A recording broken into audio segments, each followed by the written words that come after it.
인생의 승패를 결정짓는 것은 문제의 크기가 아니라 능력의 크기입니다. 문제가 아무리 크고 어려워도 문제보다 더 큰 능력을 소유하면 넉넉히 이기는 삶을 살 수 있습니다. 여러분은 어떤 문제에 직면하고 계십니까? 무슨 문제 때문에 스트레스를 받으며 염려하고 걱정하고 근심하고 계십니까? 본래 인생은 문제의 연속입니다. 그 누구도 문제 없는 인생을 살 수가 없습니다. 우리가 살아가는 이 세상의 도처에는 물질의 문제, 관계의 문제, 가정의 문제, 사업의 문제, 질병의 문제가 깔려 있습니다.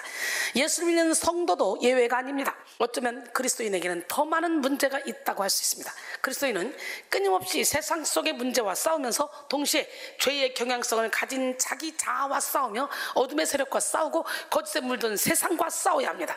에레미야 4장 4절에 유다인과 예루살렘 주민들아, 너희는 스스로 할례를 행하여 너희 마음가죽을 베고 나의 옆에서 가라. 그리하지 아니하면 너희 악행으로 말미암아 나의 분노가 불같이 일어나 사르리니 그것을 끌 자가 없으리라 그랬어요. 에레미야 48장 10절도 보니까 여호와의 일을 게을리하는 자는 저주를 받을 것이요 자기 칼을 금하여 피를 흘리지 않는 자도 저주를 받을 것이라 그랬어요. 오늘 우리는 끝까지 주님의 일을 위해 충성을 다해야 돼. 성도는 예수 그리스도의 이름을 의지하여 인생에 닥쳐오는 모든 문제를 초월하여 자유할 수 있습니다. 능력의 원천, 지혜의 원천, 생명의 원천이신 하나님의 도움을 받아 항상 이기는 삶을 살 수 있습니다. 로마서 8장 1절로 2절. 그러므로 이제 그리스도 예수 안에 있는 자에게는 결코 정죄함이 없나니 이는 그리스도 예수 안에 있는 생명의 성령의 법이 죄와 사망의 법에서 너를 해방했다. 예수 안에만 있으면 결코 정죄함이 없대요. 그리고 35절 이하에 누가 우리를 그리스도의 사랑에서 끊으리요? 환난이나 공고나 박해나 기근이나 적신이나 위험이나 칼이랴. 기록된 바 우리가 종일 주를 위하여 죽임을 당하게 되며 도살당할 양같이 여김을 받았나이다 함과 같으니라. 그러나 이 모든 일에 우리를 사랑하시는 이로 말미암아 우리가 넉넉히 이기느니라. 내가 확신하노니 사망이나 생명이나 천사들이나 권세자들이나 현재일이나 장래일이나 능력이나 높음이나 깊음이나 다른 어떤 피조물이라도 우리를 우리 주 그리스도 예수 안에 있는 하나님의 사랑에서 끊을 수 없으리라 그랬어요. 그리스도인은 인생에 닥쳐온 문제 앞에서 자신의 능력을 계수하며 낙심할 것이 아니라 전능하신 하나님을 바라보며 소망해야 합니다. 겉으로 드러난 문제의 표면화만 집중하며 자기 힘으로 문제의 현상을 개선시켜보려 아등바등할 것이 아니라 살아계신 하나님의 능력을 의지해서 문제의 근본 원인을 해결해야 합니다. 육적인 생각으로 문제를 해석하고 육적인 방법을 동원할 것이 아니라 영적인 방법으로 문제를 하나님 앞에 아뢰고 하나님의 방법으로 문제를 뛰어넘어야 합니다. 바로 지금 여러분 모두가 연약하고 불완전한 자기 자신을 내려놓고 전지전능하신 하나님만을 의지하는 영적 비결을 깨달으셔서 보배 되신 주님을 주인으로 모시기 바랍니다. 그러면 사방으로 우겨싸도 쌓이지 않습니다. 박해를 받아도 버림받지 않습니다. 거꾸로 뛰밀 당해도 망하지 않습니다. 앞길 막혀 답답해도 낙심하지 않습니다. 임마누엘 하나님은 함께 하시기 때문에 우리는 질그릇과 같이 연약하고 초라한 죄인이지만 우리 안에 예수 그리스도를 모시면 차원이 다른 인생을 살 수 있습니다.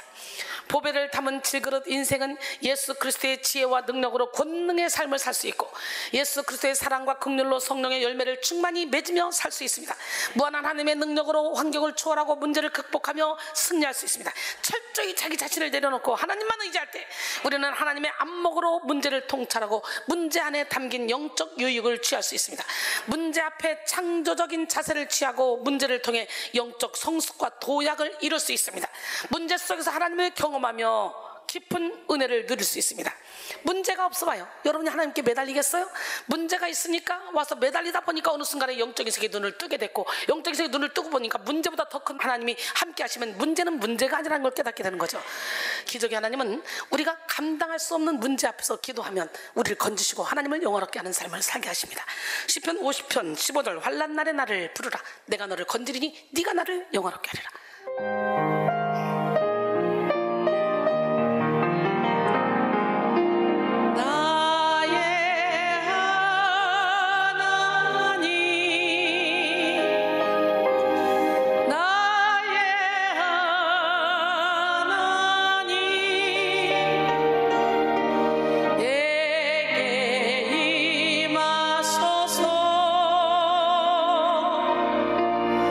내게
고통스러운 인생을 사는 이유는 삶의 문제가 많기 때문이 아니라 온전히 하나님을 의지하지 않기 때문입니다. 하나님을 믿는 힘이 약한 사람은 결정적인 순간에 하나님을 바라보지 못해 넘어져버려. 불안과 염려, 걱정, 근심에 빠져버려. 닥쳐온 문제 앞에 하나님의 말씀을 적용하지 못해 악한 사탄의 속임수에 넘어가서 절망하고 말죠. 불신의 크기가 두려움의 크기가 되고 의심의 크기가 고통의 무게가 되어 지옥 같은 삶을 살게 되는 거예요. 교활한 사탄은 성도가 하나님을 떠나서 헛된 것에 집착하며 방황하게 만들려고 수단과 방법을 가리지 않습니다. 돈으로, 지식으로, 주위 사람들의 도움으로, 세상 방법으로 인생의 문제를 해결하고 행복한 삶을 살 수 있을 것처럼 미혹합니다. 지금 여러분은 어떤 삶을 살고 계십니까? 몸은 예배의 자리에 있지만 마음은 하나님께 집중하지 못하고 세상에 맴돌고 있지는 않습니까? 말로는 하나님을 의지한다고 하지만 실상은 사람들의 위로와 도움을 구하고 있지는 않습니까? 사람을 믿고 마음이 하나님께서 떠난 그 사람은 결코 문제에서 벗어날 수가 없습니다. 시편 146편 3절로 4절, 귀인들을 의지하지 말며 도울 힘이 없는 인생도 의지하지 말지니 그의 호흡이 끊어지면 흙으로 돌아가서 그날에 그의 생각이 소멸하리로다 그랬어요. 에레미야 17장 5절로 8절 보니까 여호와께서 이와 같이 말씀하시니라. 무릇 사람을 믿으며 육신으로 그의 힘을 삼고 마음이 여호와께서 떠난 그 사람은 저주를 받을 것이라. 그는 사막의 떨기나무 같아서 좋은 일이 오는 것을 보지 못하고 광야 간조한 곳 건건한 땅 사람이 살지 않는 땅에 살리라. 그러나 무릇 여호와를 의지하며 여호와를 의뢰하는 그 사람은 복을 받을 것이라. 그는 물가에 심어진 나무가 그 뿌리를 강변에 뻗치고 더위가 올지라도 두려워하지 않으며 그 잎이 청청하며 가무는 해에도 걱정이 없고 결실이 그치지 아니함 같으리라 그랬어요. 사람들은 의지할 것이 없다고 여길 때 두려워합니다. 돈을 의지하는 사람은 돈이 부족할 때 두려워합니다. 사람을 의지하는 사람은 사람이 자기 뜻대로 움직여주지 않으면 두려워합니다. 건강을 의지하는 사람은 건강이 약해질 때 두려워합니다.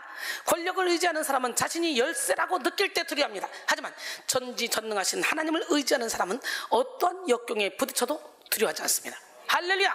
오히려 하나님이 주시는 용기와 능력을 가지고 놀라운 역사를 일으킵니다. 인생의 모든 문제는 결국 하나님의 손에 있기 때문이에요.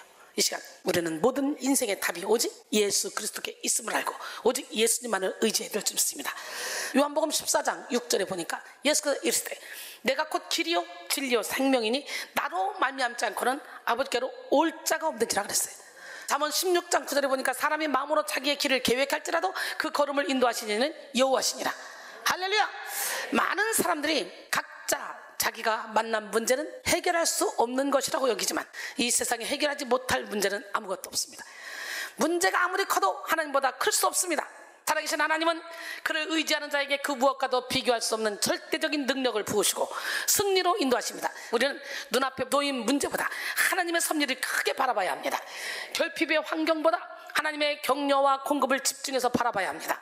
모든 것을 초월하는 하나님의 은혜를 의지하는 삶으로 인생의 문제를 뛰어넘는 우리 모두가 되기를 원합니다. 파스칼은 인생의 문제 앞에서 다음과 같이 기도했습니다. 주님, 큰 일들을 마치 작은 일처럼 하도록 도와주소서. 제가 주님의 능력으로 그 일들을 하기 때문입니다. 그리고 작은 일들을 마치 큰 일을 하는 것처럼 하도록 해주십시오. 제가 주님의 이름으로 그 일들을 하기 때문입니다 라고 파스칼이 말했어요. 저거 똑같아요. 시편 18편 29절로 34절, 내가 주를 의뢰하고 적군을 향해 달리며 내 하나님을 의지하고 담을 뛰어넘나이다.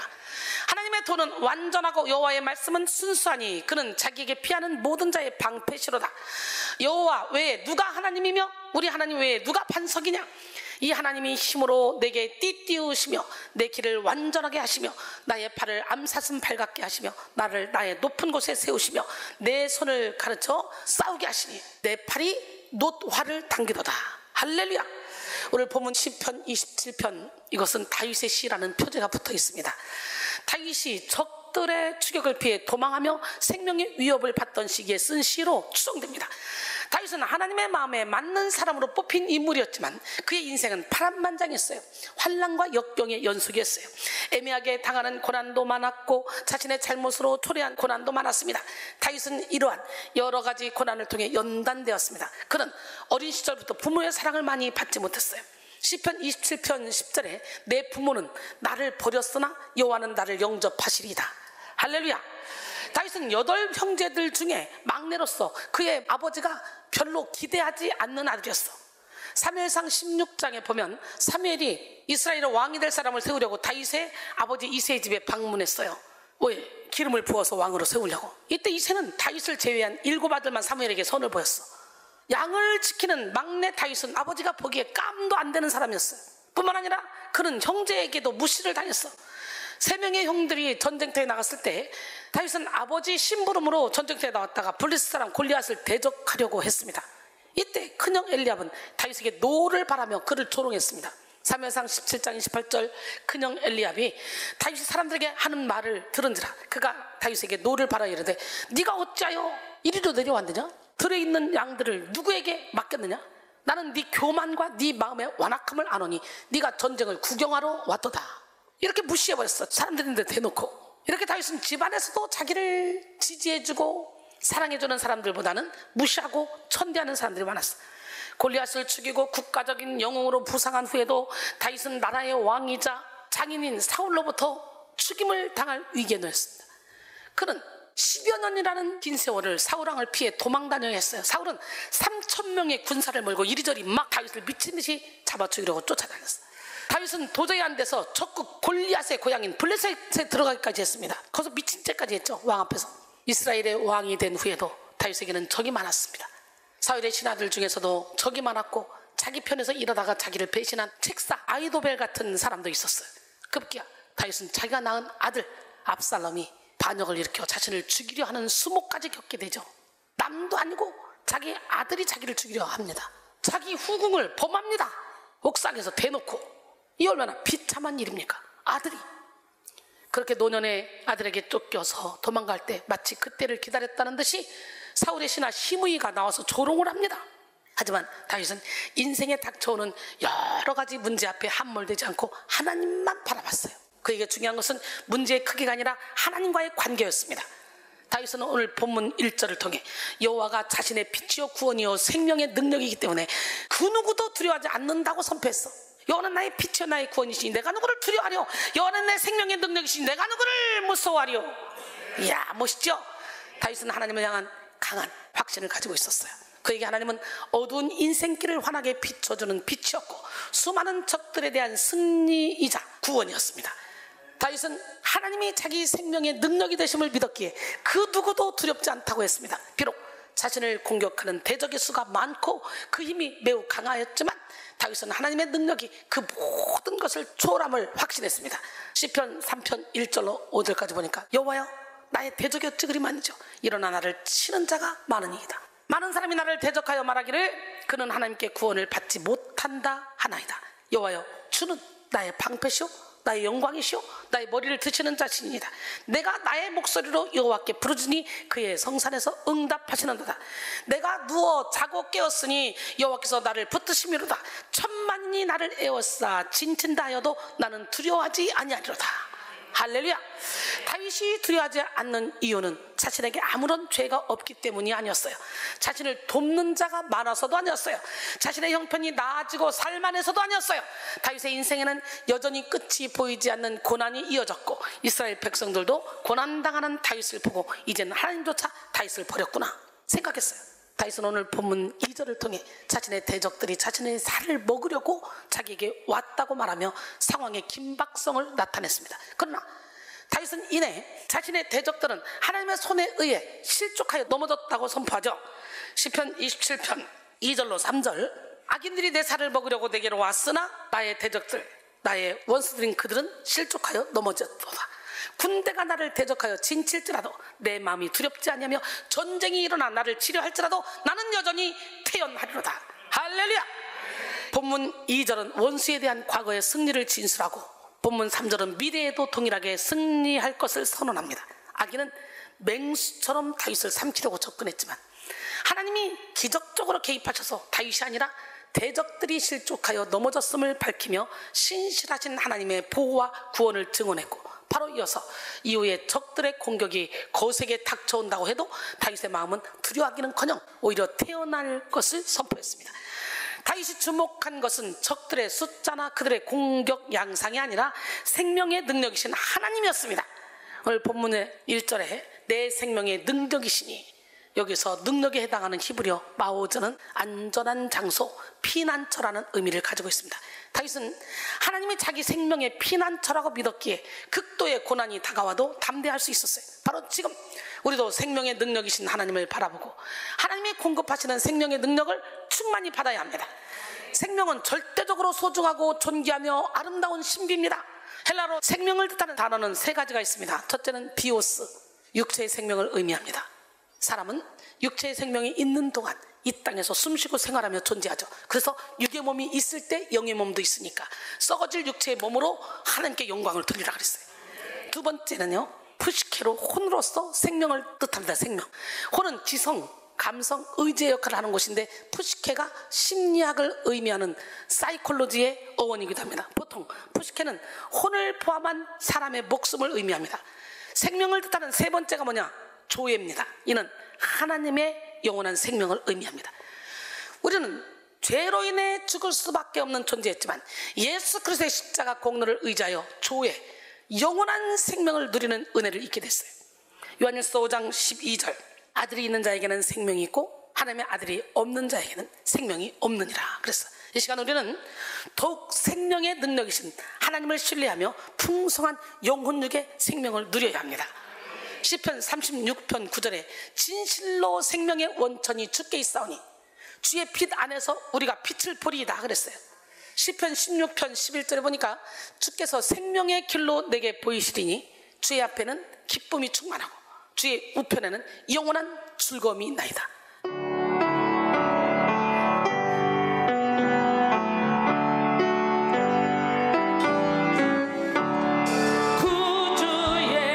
예수 믿는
능력이신 하나님을 바라보고 사랑함으로 생명력이 넘치는 삶을 살아야 합니다.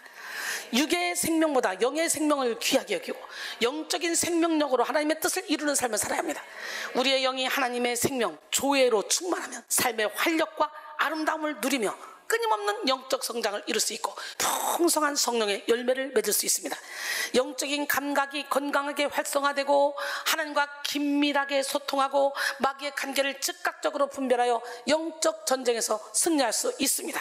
사명에 집중하며 모든 역경을 돌파할 수 있습니다. 그러나 우리의 영이 죄와 상처로 인해 생명력을 상실하면 자주 절망에 빠지고 비관적인 생각에 잠기게 됩니다. 삶의 의지가 나약해지고 그 어떤 것도 열정을 가지고 성취하기가 어려워집니다. 죽은 생각, 죽은 마음으로 살게 되고 참된 만족을 얻을 수 없기에 내면의 허기에 고통당하게 됩니다. 바로 지금 여러분 모두가 생명의 능력이신 하나님을 의지하여 찬양함으로 영적 생명력을 충만히 공급받으시기 바랍니다. 영적 생명력은 곧 기도의 힘, 찬양의 힘, 예배의 힘으로 드러나고 이웃을 존중하고 사명을 사랑하며 천국을 준비하는 삶으로 나타납니다.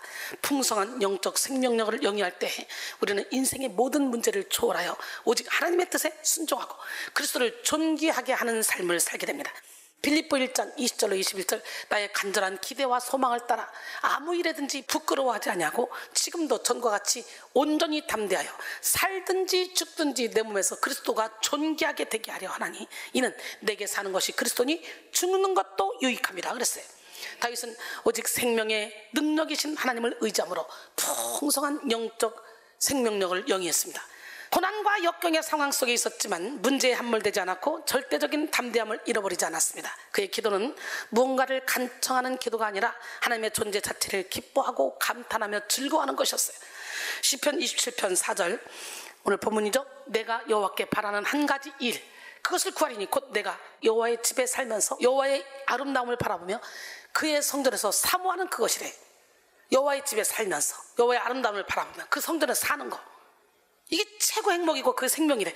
내가 여호와께 바라는 한 가지 일 그것을 구하리니 해서 바라는 완료 시제이고 구하리니는 미완료 시제입니다.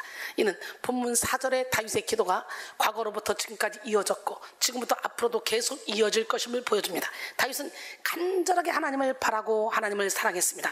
문제 해결을 위해 기도한 것이 아니라 하나님을 경배하고 경험하기 위해 기도했습니다. 팀 켈러는 이 구절을 해석하며 다윗은 주님을 우리가 원하는 대로 베풀어주는 유용한 대상이 아니라 아름다운 분으로 여겼다. 마음으로 하나님의 아름다움을 감지한다는 건 곧 주님만으로 만족하며 기쁨을 누리는 것을 가리킨다라고 했습니다. 오늘 우리도 다윗처럼 생명의 능력이신 하나님께 집중해야 돼. 그리스도인의 능력은 하나님과의 연합에서 나타납니다. 오직 하나님을 사랑하고 하나님을 경배할 때 우리는 삶의 모든 문제를 초월하여 생명의 능력을 나타낼 수 있습니다. 결론적으로 사랑하는 성도 여러분, 인생에 여러 가지 문제가 닥쳐올지라도 믿음의 눈을 들어 생명의 능력이신 하나님을 주목합시다. 다윗은 극심한 역경 속에서도 문제에 집중하지 않고 하나님과의 관계에 집중하며 하나님은 자신의 빛과 구원, 생명의 능력이라 노래했습니다. 생명의 능력이신 하나님을 사랑하고 의지할 때 우리는 풍성한 영적 생명력을 누리며 영적 전쟁에서 승리하고 많은 열매를 맺을 수 있습니다. 이 시간 여러분 모두가 생명의 능력이신 하나님을 뜨겁게 경험하고 생명력이 충만한 삶을 통해 하나님께 영광 돌리시기를 주님의 이름으로 축원합니다.